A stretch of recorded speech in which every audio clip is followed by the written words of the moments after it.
Buonasera dalla redazione TG10, i titoli e gli argomenti che tratteremo in questa edizione del nostro telegiornale.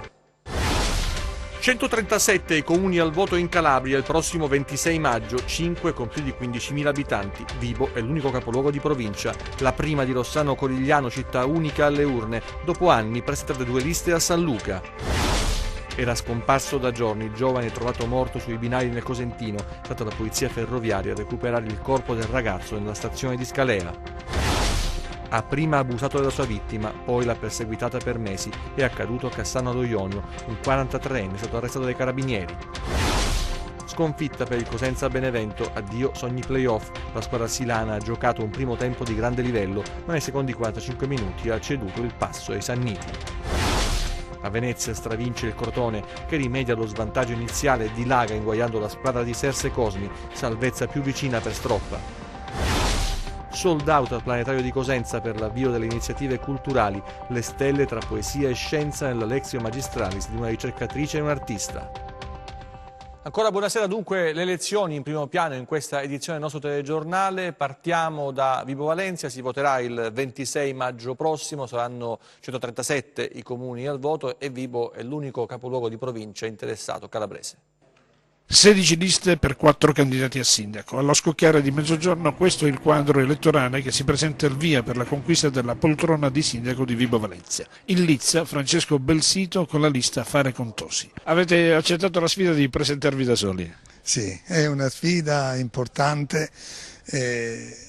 Abbiamo sin dall'inizio ci siamo organizzati proprio per essere da soli con un nostro programma, un nostro progetto, contro un po' questi colossi, perché noi abbiamo una sola lista, mentre ci troviamo a fare campagna elettorale contro delle coalizioni con più liste e molti più candidati di noi. Candidato a sindaco per il Movimento 5 Stelle Domenico Santoro. Siete stati i primi a presentare la lista.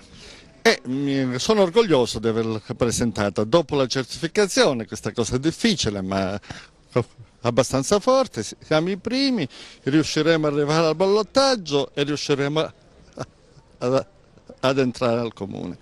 Da questo punto di vista una lista fatta di giovani e anche esordienti in politica. Sì, certo, anche esordienti che hanno voglia di combattere, che hanno voglia di cambiare, anche se non sono 30, tanto noi pigliamo i voti non per i singoli candidati ma per la lista. Stefano Luciano, già presidente del Consiglio Comunale, si presenta con il sostegno di 6 liste. 6 liste, un solo simbolo di partito ufficiale. Avevamo annunciato nel corso di una precedente conferenza stampa il numero delle liste che avremmo presentato, e cioè 6 liste. Siamo stati seri, siamo stati coerenti rispetto agli annunci, abbiamo per l'appunto presentato 6 liste, diversamente da chi ha millantato forze e numeri che poi nella pratica non si sono rivelati tali. Gli elettori non possono essere presi in giro attraverso dei proclami che richiamano ad uno spirito di non lealtà nei confronti degli elettori. Noi siamo stati leali nei confronti degli elettori, abbiamo fatto ciò che abbiamo detto. Centrodestra compatto a Vibo Valentia sul candidato a sindaco Maria Limardo. 8 liste, centrodestra compatto. Sì, ci sono tutti i partiti del centrodestra che mi sostengono e ci sono anche movimenti e associazioni civiche. Sono liste che hanno una rappresentanza fornita di tutte le categorie che ci sono presenti sul territorio. Ci sono gli operai, ci sono gli artigiani, i professionisti, c'è tutto il mondo vibonese all'interno delle nostre liste. E poi soprattutto è un mix tra persone che già hanno esperienza amministrativa e innesti di innovazione con dei giovani rappresentanti che certamente potranno ben rappresentare la città. Tra i 5 comuni calabresi con più di 15.000 abitanti c'è anche Rende, sono 9 i candidati alla carica di sindaco, 26 le liste presentate e c'è una curiosità che riguarda anche il corpo elettorale, ci sono tanti giovani ma anche 26 ultracentenari. Mattinata frenetica qui al Comune di Rende per la presentazione delle liste, 26 in tutto, 9 i candidati a sindaco. Sergio Tursi Prato, il primo tra l'altro a presentare le liste, poi il sindaco uscente Marcello Manna, Sandro Principe, Mimmo Talarico, Massimiliano De Rose, c'è la lista del Movimento 5 Stelle con candidato Miceli, ritirata invece la candidatura di Carlo Rinaldo, presentata invece la lista del PSD PSI candidato a sindaco Francesco Tenuta, e poi la Lega con candidato Sergio Scalfari, e infine il Movimento Noi Rende con Eleonora Cafiero come candidata alla carica di primo cittadino. Dunque oggi la presentazione delle liste, ma ancora ovviamente manca l'ufficialità. Nell'immediato c'è un'attività di scrutinio dei sottoscrittori delle liste, perché è indispensabile che siano elettori del comune di appartenenza, cioè il comune che va a scrutinio elettorale, e che non ci siano delle duplicazioni tra le sottoscrizioni stesse. Quindi si passa alle candidature, alla verifica della regolarità delle stesse, e nel caso dei comuni superiori a 15.000 abitanti l'incrocio tra queste candidature e l'accettazione del collegamento delle singole liste con il candidato a sindaco.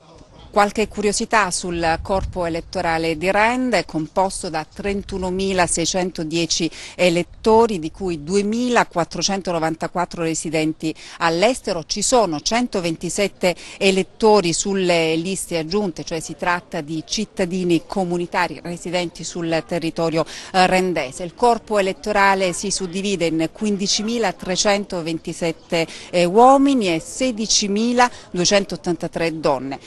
Ci sono poi due ragazzi che compiono 18 anni proprio il 26 maggio, quindi potranno votare. Un'ultima curiosità: tra gli aventi diritto al voto qui sul territorio di Rende ci sono, pensate, 26 ultracentenari.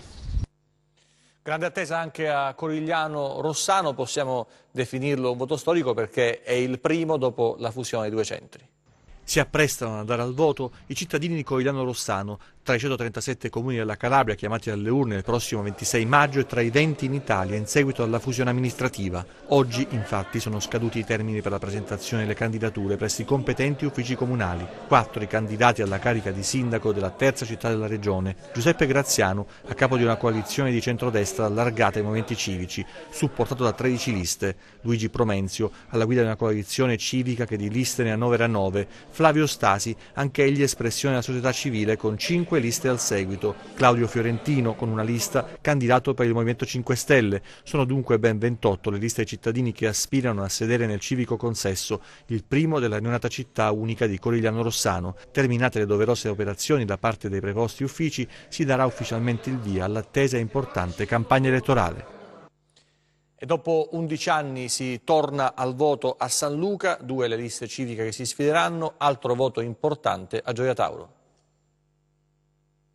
Dopo 11 anni si torna al voto a San Luca. Sono 2 le liste, entrambe civiche, che si confronteranno nella sfida elettorale.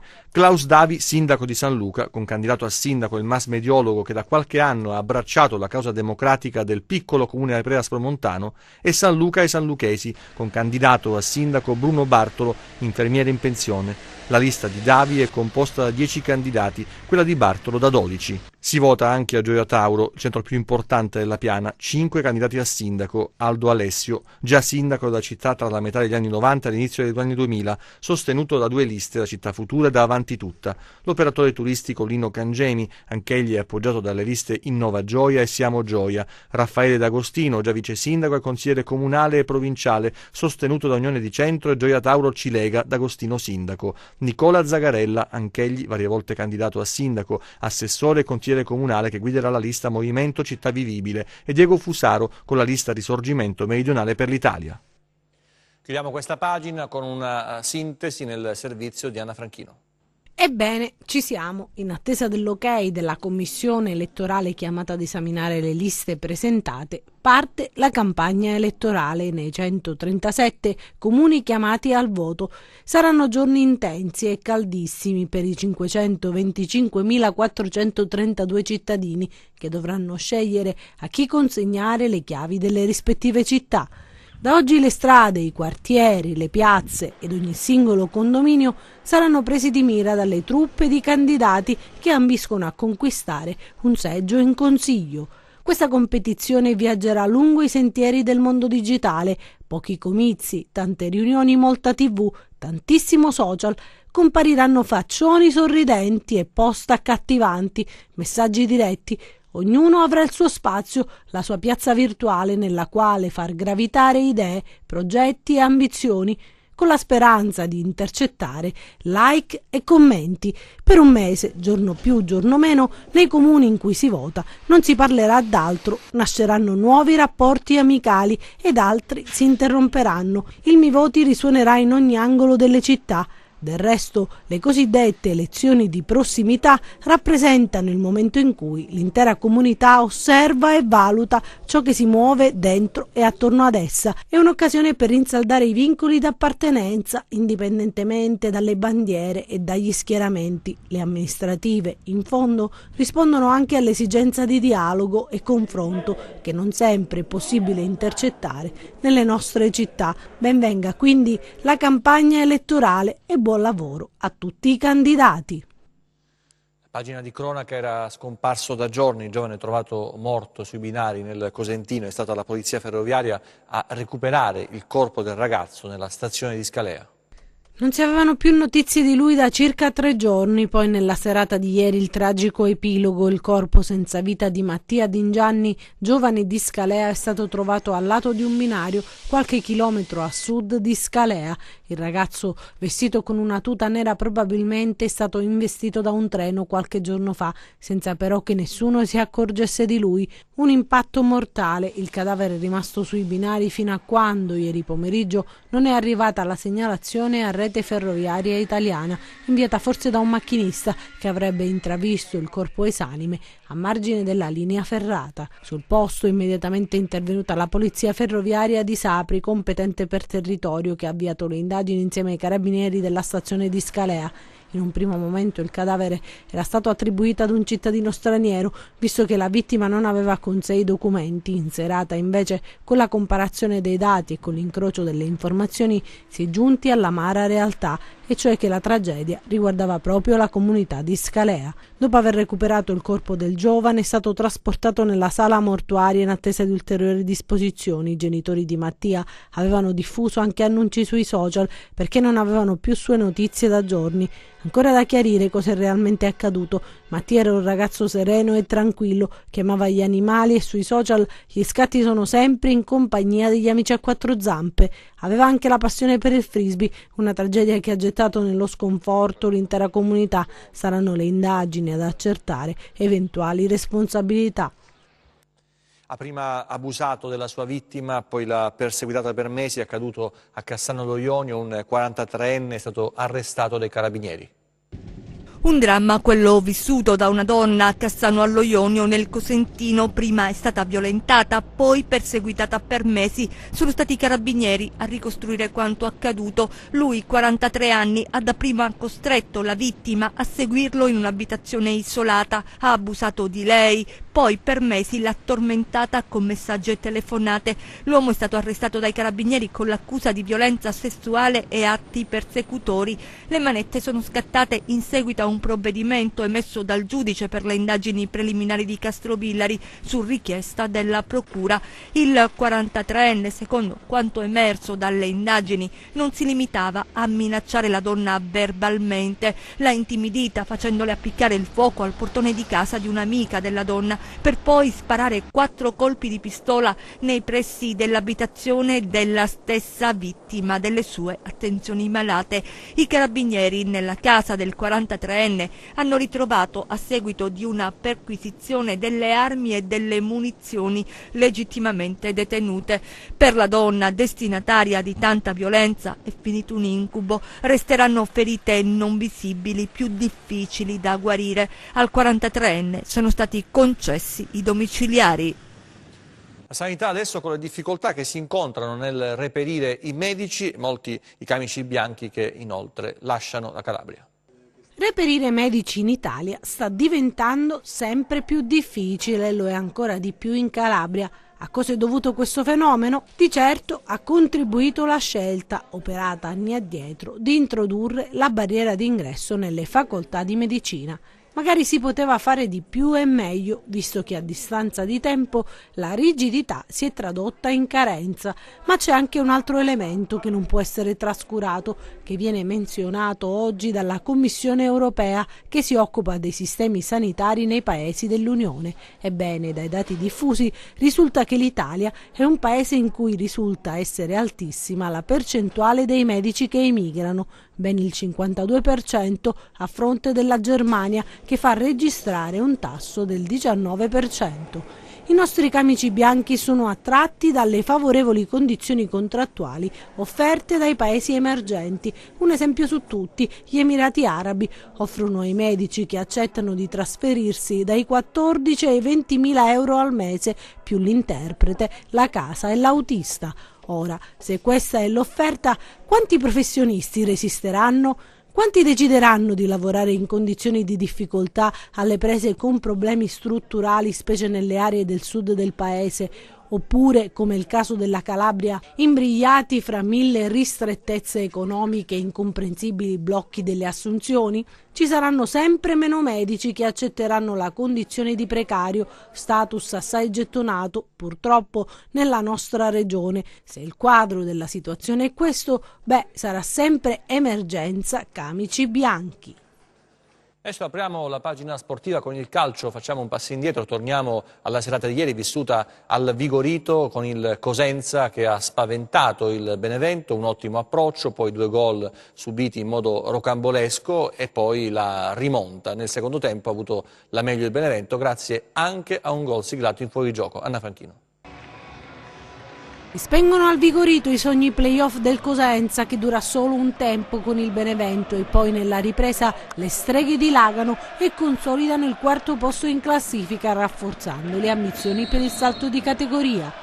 Eppure i rossoblù, spinti da oltre 700 tifosi al seguito, hanno mostrato le unghie e i denti, soprattutto nella prima fase del match, e dopo aver subito in 3 minuti la rete di Bandinelli prima e Caldirola poi, prima del riposo riescono a rimontare, ristabilendo l'equilibrio con la rete di DS16 al 38esimo, ben appostato e bravo a ribadire in rete dopo il colpo di testa di Embalo finito sul palo, e al 44esimo con Tutino che fa tutto da solo, manda in tilt la difesa giallorossa, entra in aria e mette a segno il 2-2.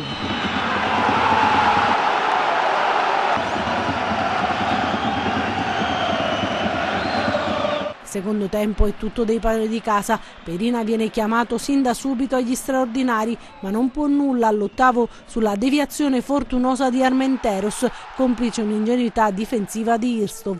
Braia corre ai ripari e prova a cambiare qualche pedina, ma il pallino del gioco è tutto dei Sanniti. L'unico sussulto lo regala Tutino, che al 32esimo va vicino al pari con un colpo di testa da posizione defilata respinto sulla linea di porta da Tello, che purtroppo non possiamo mostrarvi perché non compare nelle sintesi messe a disposizione dalla Lega. Gol sbagliato, gol subito, e al 36esimo Insigne crossa sulla testa di Coda, che deve solo spingere in rete. Un'azione forse viziata da un fuorigioco che il direttore di gara non riscontra. Finisce così, ma per il Cosenza non c'è tempo per rimuginare, perché mercoledì c'è un'altra sfida, l'ultima stagionale al Marulla con il Venezia. Cosenza ha fatto la partita che si doveva fare, mi dispiace per i ragazzi che ci hanno provato, però oltre il gol fuorigioco, che è quello che l'ha messo Insigne per Coda, che era il 4°, cioè la partita si poteva tenere aperta fino alla fine.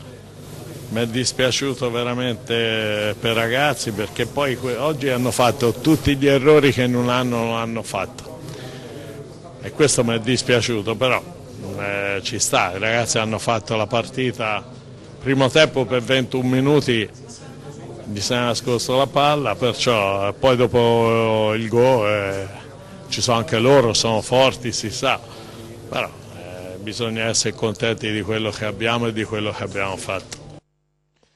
E oggi si è giocata una sfida importantissima in chiave salvezza fra il Venezia e il Crotone, è andata bene ai calabresi, nonostante lo svantaggio iniziale il Crotone ha saputo poi reagire e vincere addirittura per 4-1.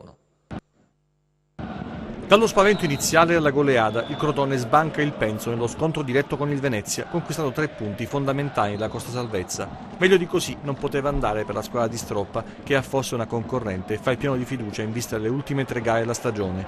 La prima sconfitta casalinga per Serse Cosmi costringe Lagunari a puntare sugli spareggi play-out. Un colpaccio per i rossoblù che si confermano a proprio agio lontano dall'uscita. L'avvio di gara è positivo per i padroni di casa, che poco dopo il primo quarto conquistano con Domizzi un prezioso calcio di rigore che il capitano trasforma spiazzando Cordaz. Ma il vantaggio non abbatte gli ospiti, che si gettano all'attacco e trovano il pareggio 5 minuti più tardi con Barberis, che raccoglie una respinta della difesa veneta e scarica alle spalle di Vicario. Seconda rete in campionato per il centrocampista e squadre che restano in equilibrio per tutto il primo tempo. La ripresa invece segna la debacle dei padroni di casa, che incassano la rete dell'1-2 sulla discesa irresistibile di Molina, che mette al centro dove Benali batte ancora l'estremo difensore nero-arancio-verde. Per il Venezia è buio pesto, il Crotone infierisce al 10° e Zanellato a fare centro con una splendida parabola alla distanza. C'è tempo anche per il quarto gol calabrese, ancora con Benali, che si trova tutto solo davanti a Vicario e lo trafigge. Resta anche in 10 il Venezia per l'espulsione di Lombardi e non sarà facile risollevarsi per la squadra di Cosmi, attesa la difficile trasferta al Marulla di Cosenza. E adesso gli appuntamenti con la Serie C, che scenderà in campo il girone C domani. Il terzo posto non è una chimera, parola di mister Auteri, che alla vigilia della sfida con il Siracusa, la penultima stagionale, pensa ai play-off e ai possibili scenari futuri. E abbiamo voglia di arrivare terzi, perché sarebbe un traguardo che darebbe tanti vantaggi. Abbiamo rispetto alle altre squadre una partita in più da giocare. Incontriamo una squadra che ha praticamente raggiunto l'obiettivo della salvezza meritatamente, indipendentemente da alcuni risvolti che poi deferimenti eccetera, ma credo che non avverrà niente, si è salvato meritatamente. Partita importante per noi, presupposti stiamo bene, quelli di fare bene, quelli di vincere la partita. Sappiamo che non sarà facile perché nessuno regala nulla. Siracusa e Trapani le sfide finali, poi inizierà un nuovo campionato, una corsa ad ostacoli. I match point ce li abbiamo noi perché rispetto al Catania abbiamo una gara in più e perché comunque saremmo in vantaggio nel caso di arrivo a pari punti nel confronto diretto. Questo è l'obiettivo ed è un obiettivo importante. Sold out a Razza invece per l'ultimo derby stagionale che potrebbe consolidare la regina ai play-off. Mister Cevoli parla della sfida, l'ultima stagionale per gli Amaranto. Sappiamo tutti che è una partita importantissima perché prima di tutto è l'ultima e quindi poi non ci sono più possibilità di recuperare se si commettono passi falsi. E poi perché ci può consentire di entrare nei playoff e quindi è l'obiettivo che ci eravamo prefissati, almeno da gennaio a questa parte, e quindi è una partita che racchiude molti significati, è molto importante anche perché affrontiamo una squadra che è vero che può avere meno motivazioni di noi, però non credo che a nessuno piaccia fare brutte figure e perdere in casa l'ultima partita, quindi sarà una partita molto delicata. La Vibonese si aggrappa alla matematica e giocherà il derby senza timori reverenziali, mentre il rende sfida in trasferta la Viterbese. E adesso parliamo del Planetario, questa struttura inaugurata da poco che è già sold out per alcune iniziative culturali, le stelle tra poesia e scienza nella Lectio Magistralis di una ricercatrice e un artista. Per il viaggio emozionale tra stelle, scienza e letteratura, al Planetario di Cosenza ieri sera erano in tanti, di più delle 100 poltroncine previste dalla struttura intitolata Giovan Battista Amico e inaugurata poche settimane fa. La contemplazione della volta celeste e il narrare di miti è scoperta che affascina. Noi abbiamo strutturato davvero un viaggio perché sarà sia un viaggio attraverso le costellazioni, sarà un viaggio attraverso il tempo, perché guarderemo le costellazioni e ci sono delle stelle che sono molto antiche, provengono la loro luce dal passato, ci sono stelle lontane anni luce, e poi faremo anche un viaggio attraverso la poesia, perché uniremo i testi antichi e quindi lo scopo è quello di emozionare, e quindi è un viaggio più che altro emotivo, emozionale, come lo vogliamo chiamare, attraverso le costellazioni e le stelle. Quindi lo spettatore, l'intento è quello di prenderlo per mano e condurlo davvero nella volta celeste, ma per riappropriarsene, perché è un qualcosa che noi pensiamo che sia al di fuori di noi, che sia lontano da noi. Difficilmente si guarda il cielo se non quando c'è una luna particolare o quando c'è un evento magari che ci attrae, che viene molto pubblicizzato. Invece il cielo ci appartiene. La Lectio Magistralis della ricercatrice Angela Zavaglia e dell'artista Francesco Speciale, il proiettore ottico Star Master della Zeiss, la cui regia è curata da Francesco Beltri e Vincenzo Ragusa, ha permesso il connubio tra cosmologia e cosmogonia. L'idea è proprio questa, cioè quella di proporre un connubio tra la scienza e le arti, e in questo gli antichi erano dei grandi maestri, perché facevano proprio questo. Figure come l'astronomo e l'astrologo convivevano nella stessa persona, quindi quello che abbiamo cercato di proporre questa sera qui al Planetario è quello che avveniva in antichità, quindi riproporre questi connubi e riappropriarci delle nostre origini. L'appuntamento di fatto ha dato il via alle attività culturali del Planetario. Adesso il meteo con le previsioni per le prossime ore.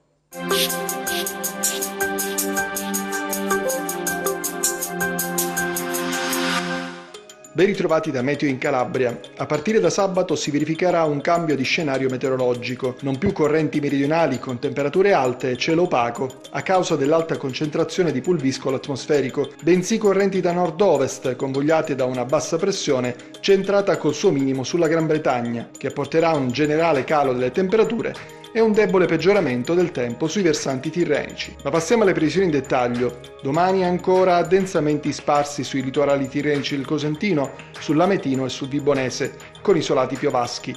Calo delle temperature sullo Ionio. Passiamo ai mari e ai venti. Domani venti che soffieranno quasi ovunque da ovest moderati. Solo su Ionio Catanzarese e Reggino prevarrà una ventilazione da sud-ovest sempre moderata. Mar Tirreno e golfi di Corigliano e Squillace mossi, poco mossi gli altri bacini. Prima di salutarci vi ricordo il nostro sito web www.meteoincalabria.it e la nostra pagina Facebook Meteo in Calabria. TG che finisce qui, l'informazione torna nelle prossime edizioni. Grazie per la vostra attenzione, arrivederci, buona serata e buon weekend.